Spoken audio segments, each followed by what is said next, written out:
What does and doesn't happen when money changes color?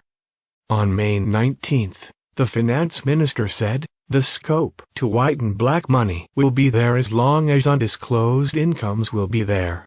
The Daily Star, before commenting on this statement, let's take a step back and think how we got to this point. The opportunity to whiten black money has been granted on multiple occasions by different governments of our country. The argument for it has always been that it will help bring a substantial amount of money circulating outside of the conventional economy, hence the term black money, into the mainstream, and thus generate more revenues and jobs. Historically, that has not been the case. Prior to FY 2020-21, the response to the government's black money whitening schemes had always been poor, except maybe in FY 2007-08 and FY 2008-09 under the caretaker government, which, it is argued, was mainly due to the exceptional nature of the political and social circumstances of that time, and hence is a whole different can of worms. For all latest news, follow the Daily Star's Google News channel. Despite the scheme historically failing, for 5 straight years before FY 2020-21 the Awami League government had allowed black money holders to whiten their assets by investing in residential buildings, among others. And this, supposedly, was mainly for those who had not filed their taxes in other years, which is the other common argument the authorities use to justify such programs, that it provides individuals who had previously missed their yearly tax payments an opportunity to legalize their income by paying some sort of tax now. And yet, for 5 straight years, the government had failed to draw much of a response. So, what did the government do? Well, last year, the government made a special addition to its black money whitening scheme, that black money holders could no longer be questioned about the source of their income no matter what a clause the government had originally introduced the year before, but on a much more limited scale. And lo and behold, during the first 9 months of FY 2020-21, some 10,034 people legalized cash and assets worth TK 142.95 billion under the provision, setting a new record. According to some experts, this rise in black money whitening has somewhat been driven by the COVID-19 pandemic making money laundering difficult, or in other words, due to exceptional circumstances. Even then, a portion of the increase must have been caused by the special provision. For the sake of simplicity, let's just forget reason number 1 for a brief moment. What is the core motivational factor behind reason number 2? That you can no longer be questioned about the source of your income. And, generally, when would you not want to be asked that question?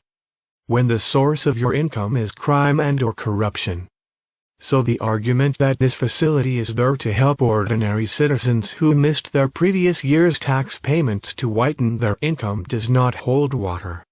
Instead, what the past record shows, particularly when considering last year's changes, is that this facility is a boon, almost exclusively, for criminals and the corrupt. But this was bound to happen. Experts have been warning about this for quite some time, because this is what happened every time similar provisions were allowed almost anywhere in the world.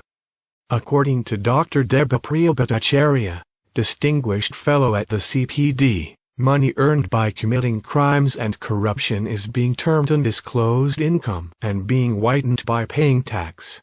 In one of its reports, this newspaper succinctly put it into perspective through just one sentence: the 10% tax levied on black money earned from all sources, including criminal activities like human trafficking and drug dealing, is the same rate that a job holder earning TK 58,000 per month will be paying as income tax this year.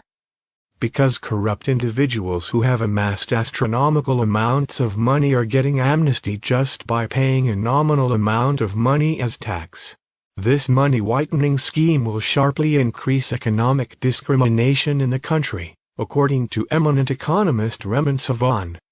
And the most extreme of these facilities, introduced last year through the Finance Bill 2020, has created a situation where honest and regular taxpayers are paying 15 to 25% tax every year, while tax cheats and other offenders are whitening their money by paying only 10% tax, said Abdul Mazid, former chief of the National Board of Revenue.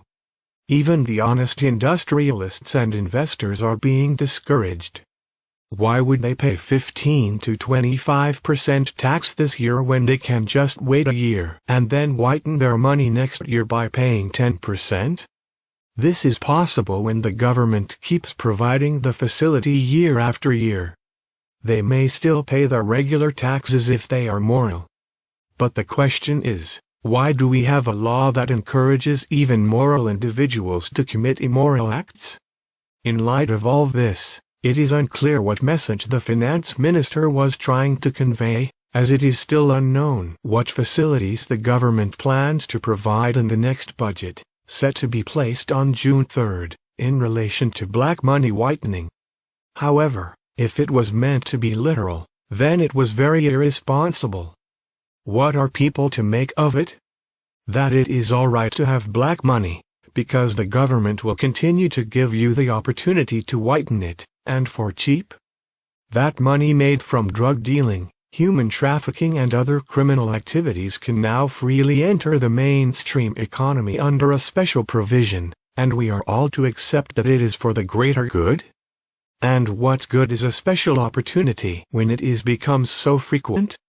Isn't that what the government has done with its black money whitening program? Has it worked in reducing the size of the shadow economy? Has it improved the tax system? Has it reduced inequality? Has it strengthened the rule of law? Data and experts suggest otherwise. The fact is, the government's focus is totally in the wrong area. Black money is created because of illegal activities, corruption and anomalies in tax policies. So the government must try and put a lid on these sources of black money, instead of giving it a new makeover. It does not solve the problem, it only creates new ones. That's why the government should remove the facility to whiten black money in the next budget, and be more committed and sincere in its fight against corruption. Arash Omar Jamal is a member of the editorial team at the Daily Star. His Twitter handle is @ArashOmarJamal.